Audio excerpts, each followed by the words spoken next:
বর্তমান যুগে হার্ট অ্যাটাকের সমস্যা হচ্ছে একটি গুরুতর সমস্যা। আমরা আমাদের নিকট আত্মীয়, পরিবার, বন্ধুজনের হঠাৎই দেখি তাদের মৃত্যু হচ্ছে। হার্ট অ্যাটাক বর্তমান যুগে এমনই একটি বড় সমস্যা, যে কোনো মানুষ তার নিজের অজান্তে এই রোগের শিকার হয়ে যাচ্ছেন। আজকে আমরা হার্ট অ্যাটাকের বিষয়ে আলোচনা করব। আমাদের হার্ট বা হৃদয়, আমাদের হার্টে পর্যাপ্ত পরিমাণে রক্ত সরবরাহ দরকার, কিন্তু কোনো কারণে আমাদের হার্টের করোনারি ধমনীতে প্লাকের মতো উপাদান জমে যদি রক্তনালীতে বাধা সৃষ্টি করে, আমাদের হার্টের রক্তনালীতে প্লাকের মতো উপাদান জমে যদি বাধার সৃষ্টি করে এবং হার্টে যদি পর্যাপ্ত পরিমাণে প্রয়োজনীয় রক্ত সরবরাহ না ঘটে, হঠাৎ করে ব্লক হয়ে যায়, তাহলে আমাদের হার্টের মাংসপেশিগুলোতে পর্যাপ্ত পরিমাণে অক্সিজেন পৌঁছাতে পারে না। যেহেতু ওখানে ব্লাড ফ্লো কমে যায় হার্টে রক্তনালী ব্লকেজের কারণে, সেই জন্য মাংসপেশিগুলো অক্সিজেনেটেড ব্লাডের অভাবে অকেজো হয়ে পড়ে এবং তখনই শুরু হয় হার্ট অ্যাটাক। এটিকে মায়োকার্ডিয়া ইনফার্কশন বলা হয়। In other words we call it heart attack. আমাদের হার্টে বৈদ্যুতিক সংকেত বৈকল্যের পরিমাণের উপর নির্ভর করে 3 ধরনের হার্ট ব্লকেজ আছে। এখন আমরা দেখব যে আমাদের যে হার্ট, এই হার্টের রক্তনালীর মধ্যে ব্লকেজ কেন হয়। What are the reasons for heart blockage? প্রথম কারণ হলো উচ্চ রক্তচাপ, হাই ব্লাড প্রেসারের কারণে উচ্চ রক্তচাপ ধমনীর দেওয়ালের বিরুদ্ধে রক্তের শক্তি ধারাবাহিকভাবে বেশি হয়ে যায়। সেই সময় হার্ট অ্যাটাকের ঝুঁকি বেড়ে যায়। রক্তে হাই কোলেস্টেরলের মাত্রা বেড়ে গেলে হার্টের রক্তনালীর মধ্যে করোনারি ধমনীতে প্লাকের মতো উপাদান সৃষ্টি হতে পারে due to high cholesterol level. ধূমপান, অতিরিক্ত মাত্রায় ধূমপান করলে এবং রক্তে শর্করার পরিমাণ বেশি হয়ে গেলে, যেরকম ডায়াবেটিস, টাইপ 2 ডায়াবেটিস রোগীর ক্ষেত্রে তাদের হার্ট অ্যাটাকের ঝুঁকি অনেকটাই বেশি। এবং জিনগত কারণ, যেমন পূর্বপুরুষদের মধ্যে বা আত্মীয় স্বজনদের মধ্যে, আমাদের ফ্যামিলি হিস্ট্রিতে যদি আমাদেরই পরিবারের আমাদের কোনো বাবা, কাকা বা আমাদের এই ব্লাড হিস্ট্রিতে কারোর যদি কখনো হার্ট অ্যাটাক হয়ে থাকে, তাহলে there is a huge risk কি ওই ফ্যামিলির মধ্যে অন্য মেম্বারদেরও হার্ট অ্যাটাকের সমস্যা বেশি থাকে।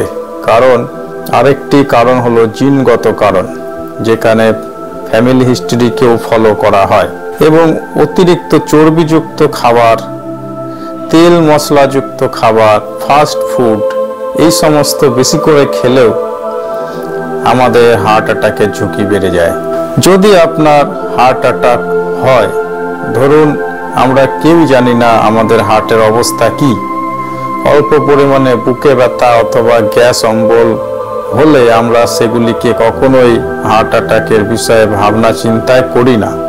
অনেকে অজান্তে তাদের হার্টের ইন্টারনাল ব্লকেজ শুরু হয়ে যায়, যেগুলি আমাদের একেবারে অজানা থাকে।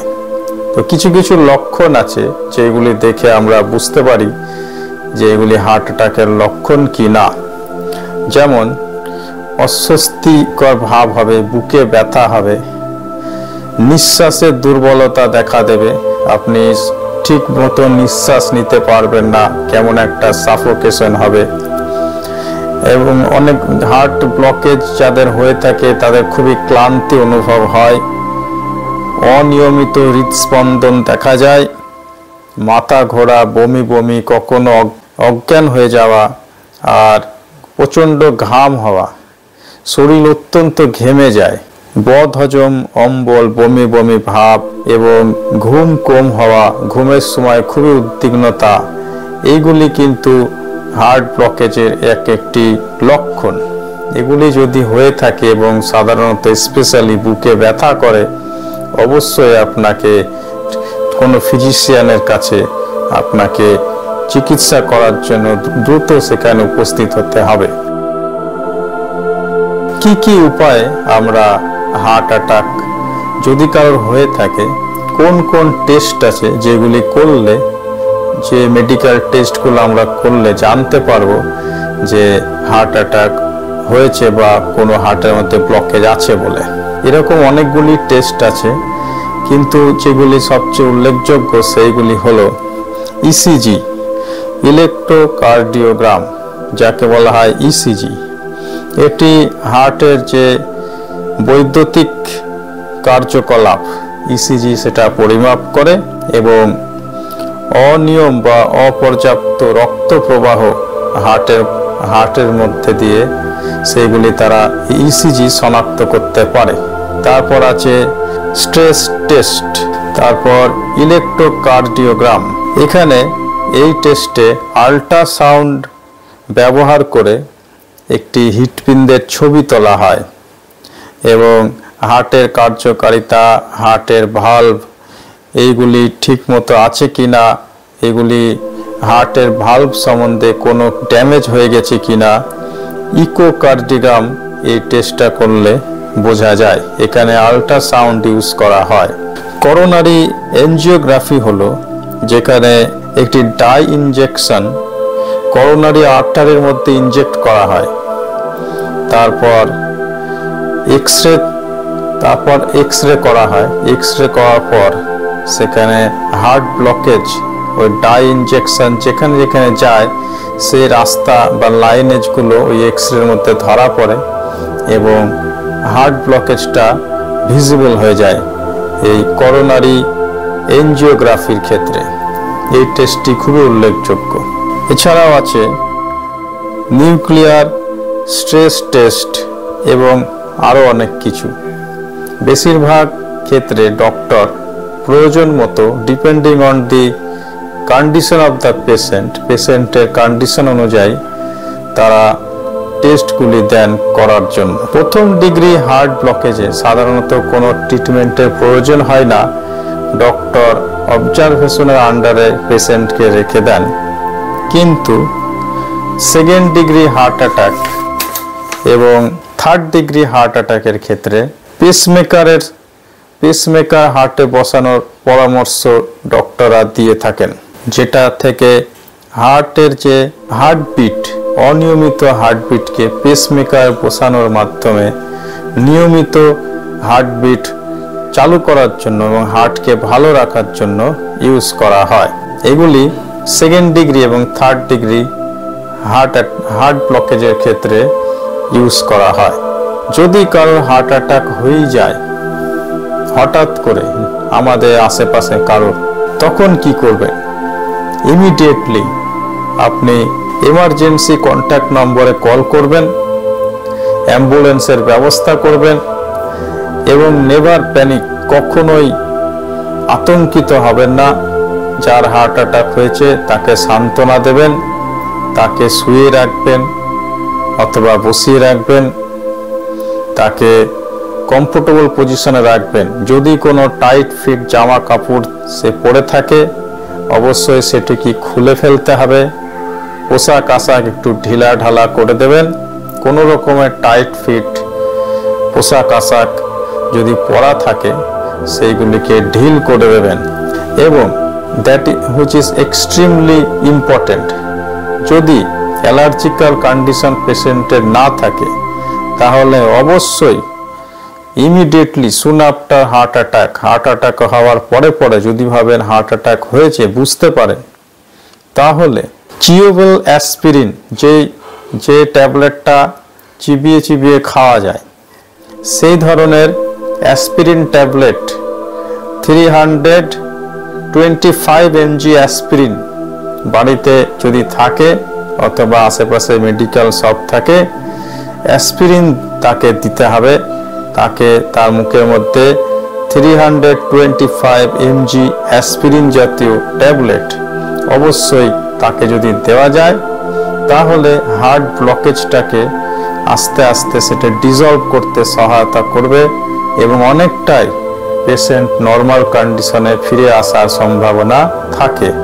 যদি দেখা যায় যে পেশেন্ট একেবারেই শ্বাস প্রশ্বাস একেবারে অ্যাবনর্মাল হয়ে গেছে এবং তার ধীরে ধীরে কনসিয়াসনেস হারিয়ে ফেলছে, তখন আপনি নিকটবর্তী স্বাস্থ্যকেন্দ্রে যাওয়ার আগে সিপিআর তাকে দিতে পারেন। কিভাবে সিপিআর দিতে হবে আপনি এই ছবিটা দেখেই বুঝতে পারছেন। Due to emergency condition, when patient is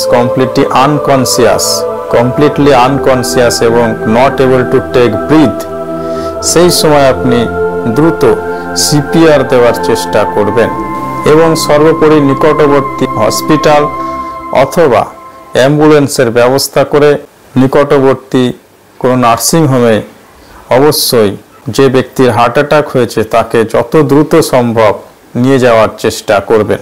এখন এই হার্ট অ্যাটাক থেকে বাঁচতে কি কি খাবার অ্যাভয়েড করার প্রয়োজন আছে?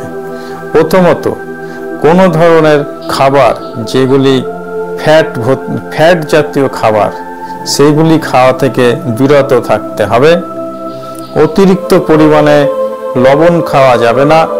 খাবারের সঙ্গে বেশি করে নুন খেলে আপনার ব্লাড প্রেশার হাই হয়ে যাবে এবং হাই ব্লাড প্রেশারের কারণে হার্ট অ্যাটাকের সম্ভাবনা বেড়ে যাবে। আপনি যদি অতিরিক্ত চিনি জাতীয় খাবার খান, সুগার খান, তাহলে আপনার যদি ব্লাড সুগার থেকে থাকে সেটি আরো হাই হয়ে যাবে এবং হার্ট অ্যাটাকের ঝুঁকি বেড়ে যাবে। সেই জন্য অতিরিক্ত পরিমাণে চিনি খাওয়া থেকে বিরত থাকতে হবে এবং রিফাইন্ড কার্বোহাইড্রেট জাতীয় খাবার একদমই খাওয়া যাবে না। যে সমস্ত পেশেন্ট হার্ট অ্যাটাক হয়েছে এবং হসপিটালে গেছেন, ডিপেন্ডিং অন দ্য কন্ডিশন এবং স্টেজ অফ হার্ট অ্যাটাক, তাদের হার্টের অবস্থা দেখে ডক্টর প্রয়োজনীয় মেডিকেশন শুরু করে দেবেন। যদি ভাবেন যে পেশেন্টের এনজিওপ্লাস্টি বা বাইপাস সার্জারির প্রয়োজন আছে, তাহলে 1 থেকে 2 ঘন্টার মধ্যেই এই ধরনের পেশেন্টকে যদি এনজিওপ্লাস্টি বা বাইপাস সার্জারির দিকে নিয়ে যাওয়া যায়, তাহলে অনেকটা ক্ষেত্রে সাকসেসফুল রেট খুবই বেশি থাকে। যত দ্রুত নিকটবর্তী হসপিটালে যাওয়া যাবে ততই মানুষের মেডিকেল ট্রিটমেন্ট সাকসেসফুল হবে। যত দেরি হবে, যেহেতু due to lack of oxygen in the blood vessels, so the heart muscles become inactive.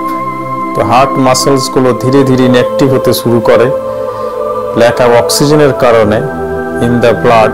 সেই জন্য যত দ্রুত সম্ভব হার্ট ব্লকেজটাকে প্রিভেন্ট করাটাই হলো প্রথম লক্ষ্য এবং ডিসলভ করাটা হলো আরেকটি লক্ষ্য।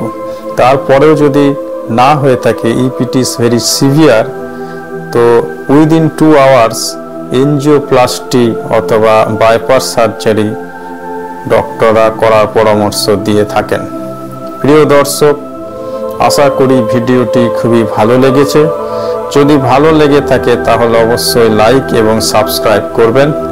All the best.